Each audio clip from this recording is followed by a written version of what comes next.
Let's see this question.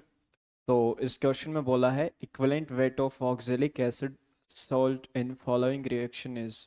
इस reaction में oxalic acid से जो सॉल्ट बनता है उसका हमें इक्विवेलेंट वेट बताना है।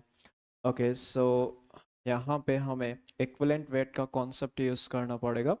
एंड इक्विवेलेंट वेट जो होता है उसका फॉर्मूला ये रहता है, इट इज़ इक्वल टू, हम इसको इस तरह से लिखते हैं, it is equal to molar mass divided by N factor. तो हमें सबसे पहले पता करना पड़ेगा कि ऑक्जेलिक एसिड का मोलर मास क्या है, फिर हम इस रिएक्शन में उसका एन फैक्टर फाइंड आउट करेंगे। ओके सो आपको H2C2O3 H2C2O4 दिया है। इसका हम पहले मोलर मास फाइंड आउट करते हैं।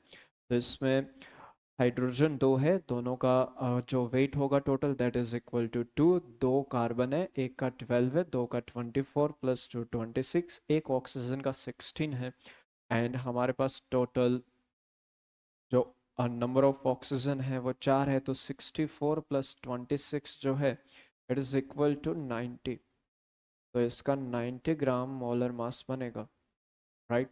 अब मोलर मास या फिर मॉलिक्यूलर मास हमारे पास वैल्यू जो आई है दैट इज इक्वल टू 90।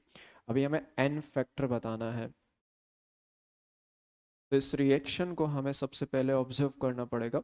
इस रिएक्शन को हम अगर ऑब्जर्व करें तो यहाँ पर ये ऑक्जेलिक एसिड के पास दो एसिडिक हाइड्रोजन है, और अगर ये इसके सॉल्ट को हम देखें तो सॉल्ट में दोनों हाइड्रोजन जो है ये निकाल चुका है, राइट। यहाँ पे जो ऑक्जेलिक एसिड का सॉल्ट है वो इस फॉर्म में है, कुछ ऑक्सलेट के फॉर्म में। तो इसका मतलब हम एसिड के लिए इस तरह से डिफाइन करते हैं, for an acid N factor जो होता है that is equal to, N factor is equal to number of H plus ion given by one molecule of acid. Acid के वन मॉलिक्यूल ने कितने H प्लस आयन दिए हैं। तो यहाँ पे एसिड के वन मॉलिक्यूल ने जो H प्लस आयन दिए हैं that is equal to 2, right.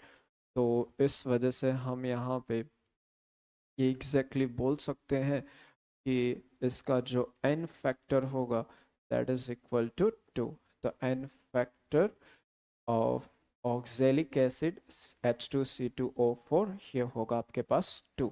तो एन फैक्टर 2 आया, तो हम एन फैक्टर का वैल्यू यहाँ पे यूज़ करेंगे। तो इस वजह से इसका जो इक्विवेलेंट वेट होगा, राइट, इक्विवेलेंट वेट जो होगा ये किसके इक्वल आएगा, मोलर मास 90 एंड फैक्टर 2, तो इट इज इक्वल टू 45। तो आपके पास जो करेक्ट ऑप्शन होगा that is B. Oxalic acid का इस रिएक्शन में जो इक्विवेलेंट वेट है ये 45 है।